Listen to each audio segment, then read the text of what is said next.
que no serían significativos para tomar una decisión, digamos. Sí, Okay. sí, existe un rango que no es significativo. Si vos tenés establecido, no sé, vender 10.000 unidades mensuales y vendiste 9.995, no es significativo. Y también hay que analizar los desvíos, entender los motivos, informar a los responsables. O sea, es todo un proceso que demanda tiempo, el tiempo es dinero, y si el desvío es muy pequeño, tampoco voy a seguir haciendo mucho esfuerzo en tomar decisiones, en implementar todo esto, porque me va a salir más caro el análisis y la implementación de un cambio y todo que el desvío en sí. Entonces, no, puede que o sea, no necesariamente el desvío va a generar una nueva decisión, depende de la importancia del desvío. Ok, gracias. Bien. Estamos hasta acá, avanzamos ya un poquito ahora más hacia la parte de control presupuestario, pero ya con la parte de operaciones, ya hacia la parte de producción. Estas son las generalidades del control presupuestario. Vamos a entender que uno de los grandes objetivos del control presupuestario es controlar las actividades de producción.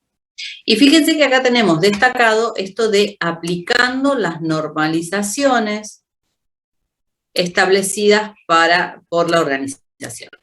¿Qué son las normalizaciones?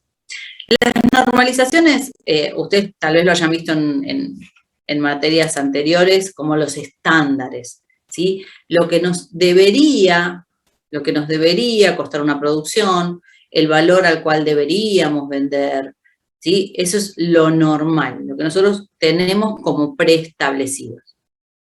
Cuando nosotros hablamos de costos, podemos hablar de costos históricos, ¿sí? Los costos reales, ya un poco lo habíamos visto, el costo resultante, el realmente incurrido, o podemos hablar del costo predeterminado, el costo normal, lo que nosotros deberíamos tener de costo.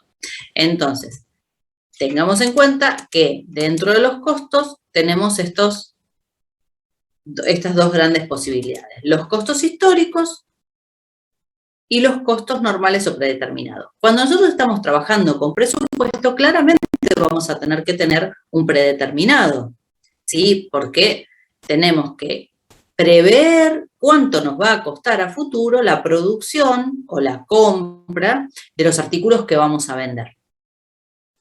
Entonces, vamos a ver un poquito las diferencias entre uno y otro, teniendo en cuenta que cuando estamos trabajando con presupuesto, nosotros vamos a estar trabajando con costos normales. Los históricos son estos costos que calculo una vez realizada la producción, ¿sí? El costo resultante. Realmente gasté tanto, bueno, ese es mi costo. ¿Sí? Lo calculo una vez terminada la producción o el periodo que estamos analizando. Y tomo el valor real incurrido.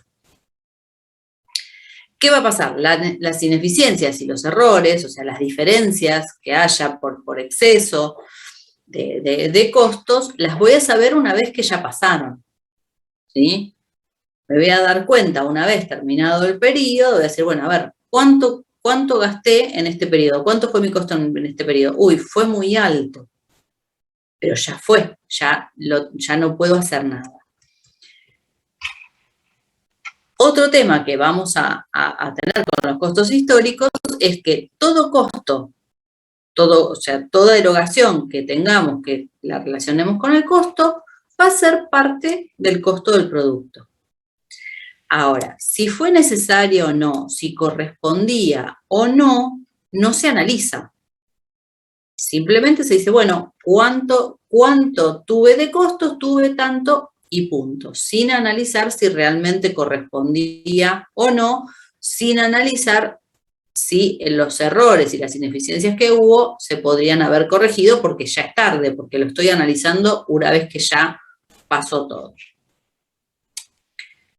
Y un gran problema que tienen los costos históricos es que no sirven para la gestión, porque no me permiten tomar decisiones a tiempo para implementar las modificaciones necesarias, ¿sí? No son costos que sirvan para la toma de decisiones, por esto que decimos, los calculo una vez que ya se incurrieron. y no analizo si en esos costos que incurrimos eran necesarios o no. Simplemente digo, bueno, esto es lo que me costó y punto.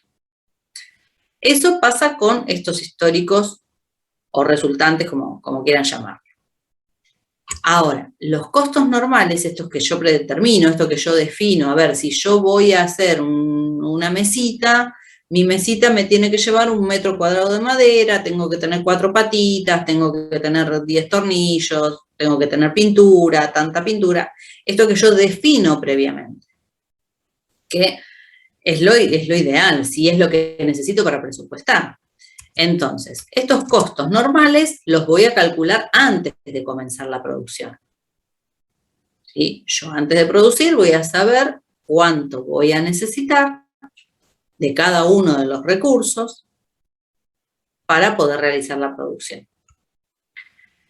Acá nos dice que constituyen un sistema de control de la producción. ¿Sí? ¿Por qué? Porque son el patrón de lo que yo debo gastar. ¿Sí? La cantidad de recursos que yo debo utilizar. Entonces yo lo tomo como parámetro, ese es mi parámetro para medir si lo que estoy haciendo realmente está cumpliendo esto que yo había predeterminado, ¿sí? Entonces voy a poder comparar lo que yo predeterminé con lo real. Si yo dije que necesitaba 1 metro cuadrado de madera, 4 patitas y 10 tornillos, cuando compare con lo real, voy a poder detectar si en vez de 1 metro usé 1,5 metros. Si en vez de 4 patitas usé 5 porque una se rompía permanentemente y tuve que usar más patitas de lo que necesitaba. Entonces, el saber cuánto es lo que yo debo tener de costos, debo tener de recursos para la producción, este costo predeterminado me permite controlar si lo que está pasando en la realidad es lo que debería pasar. ¿Sí? Por otro lado, permite detectar elemento por elemento las causas de los desvíos. Esto que yo les decía recién, si yo sé que tengo que gastar 1 metro cuadrado, 4 patitas y 10 tornillos, y de repente veo que gasté 1,5 metros, y en vez de 4 patitas gasté 5, los tornillos gasté 10, entonces yo voy a decir, bueno, a ver, ¿qué está pasando con la madera? ¿Por qué estoy gastando de más? Hay una ineficiencia en el uso de los materiales, hay un problema en la calidad de los materiales, cambió el diseño de la mesa y por eso en vez de 1 metro estoy usando 1,5 metros. Entonces yo voy a poder entender por qué estoy teniendo el desvío. ¿Sí? Lo mismo si tengo un desvío en otro elemento, como les decía, si en vez de gastar 4 patitas estoy gastando en promedio 5, porque cuando quiero poner las patitas se rompen, bueno, ahí yo estoy entendiendo que estoy teniendo un desvío en las patitas porque las patitas están viniendo de mala calidad y se están rompiendo. Entonces yo puedo saber, como yo tengo previamente establecido cuánto necesito de cada uno de los recursos, y también después van a ver que lo vamos a ver monetarizado, ¿sí? Cuánto necesito y cuánto me cuesta en pesos, yo voy a poder comparar esto con lo real. Por otro lado, acá tenemos que los costos predeterminados nos aportan información para el control y la fijación de responsabilidades. Cuando yo detecto el desvío, detecto el error, voy a analizar el por qué. Yo recién les decía, estoy usando más madera, tal vez porque hay una ineficiencia en el uso. ¿Por qué? Porque los operarios no están haciendo las cosas como corresponde y están destrozando parte de la madera. Entonces yo ahí puedo establecer una responsabilidad. Las patitas no son de calidad, se están rompiendo. ¿Por qué? ¿Por qué las patitas no son de calidad? Porque no hay, porque el que está comprando mal, no le está comprando al proveedor habitual.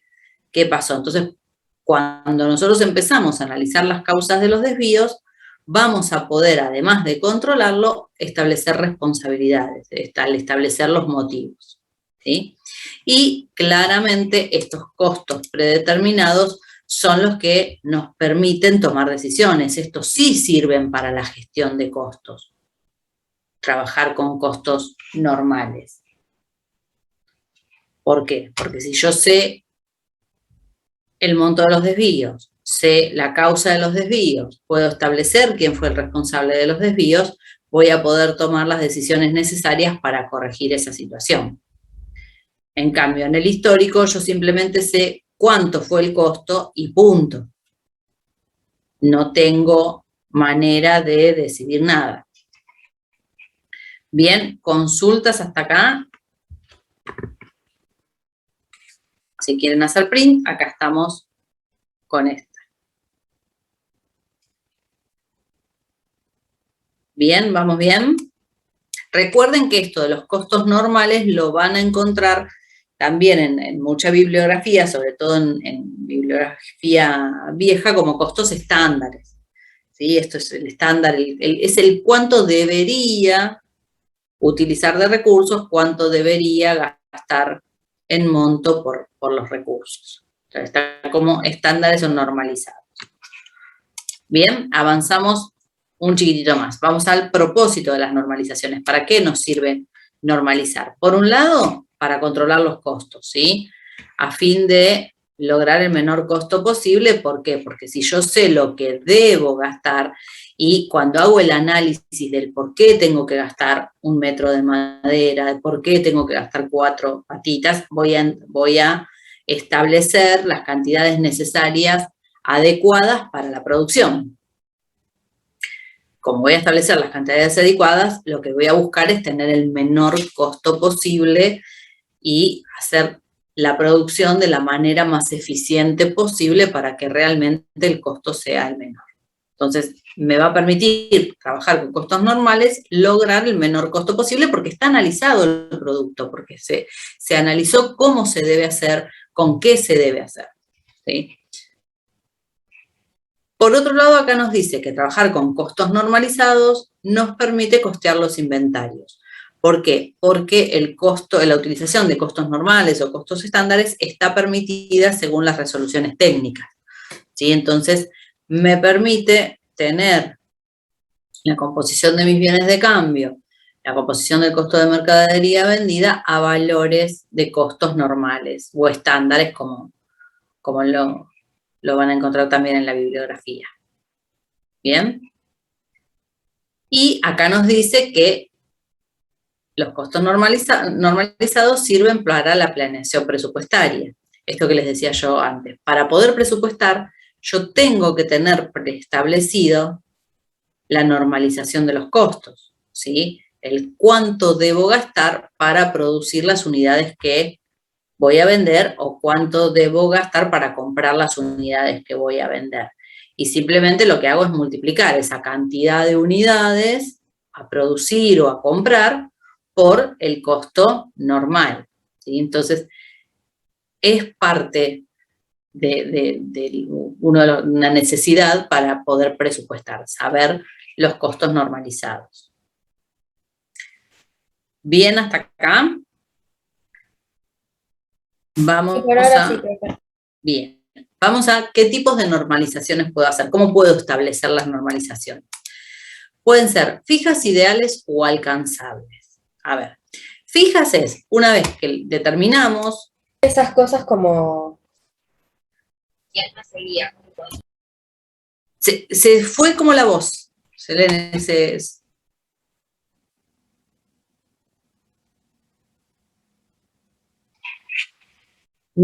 no sé si se deshabilitó el micrófono. Perdón, profe, fui yo, se me habrá activado sin querer. Ah, bueno, ahí estamos. Porque cuando toco espacio se activa, por eso, perdón. Ah, sí, cuando tocas la barra espaciadora te habilita para hablar y cuando la soltás se anula de nuevo. Estábamos en esto de cómo puedo hacer las normalizaciones, qué tipo de normalizaciones hay. Fijas, ideales y alcanzables. Fijas son las que determino cuánto tiene que ser el uso normal de los recursos y el costo normal de los recursos y no lo modifico, ¿sí? A ver, fijo puede ser un determinado tiempo, probablemente con el tiempo las normalizaciones van cambiando, o porque hay diferencias con los materiales, porque se consiguió un material nuevo que es mejor y genera mejor rendimiento, porque hubo cambios en los sistemas de producción. Entonces, el fijo no puede ser eterno, ¿sí? Pero Muchas veces, bueno, esto es lo que yo debo gastar por mis productos y punto, no lo voy a modificar.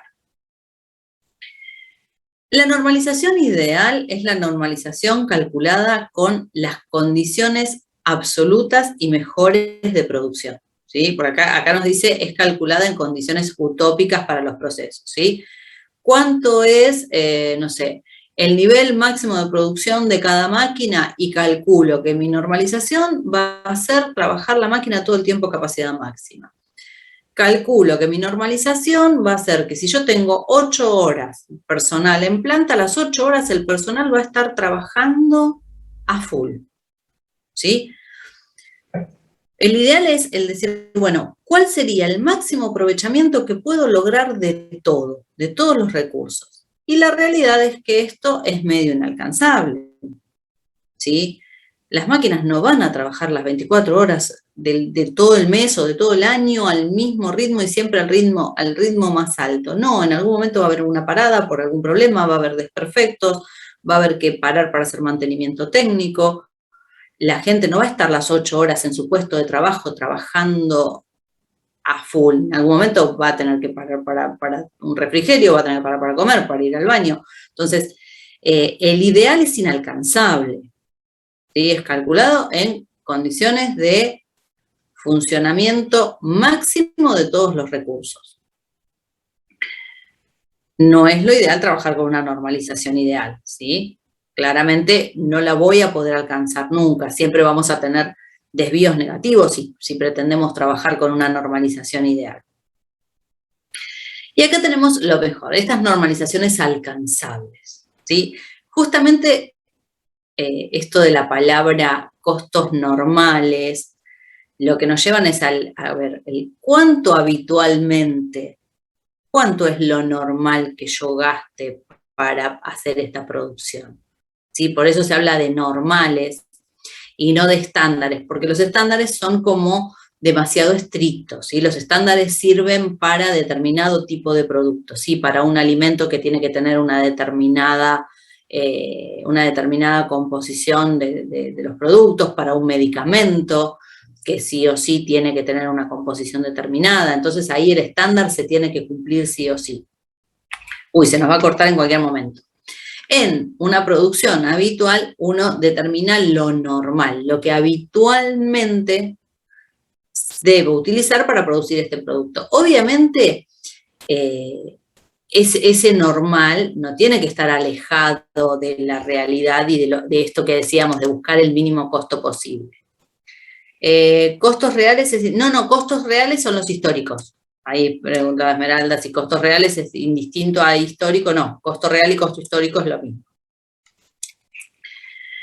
Entonces, lo ideal son estas normalizaciones, no las alcanzables, donde si bien busco que todos los recursos tengan su mayor eficiencia, sé que estoy logrando la mayor eficiencia posible, que lo voy a poder lograr. No va a ser esa normalización ideal que no voy a lograr nunca y que siempre voy a tener desvíos negativos.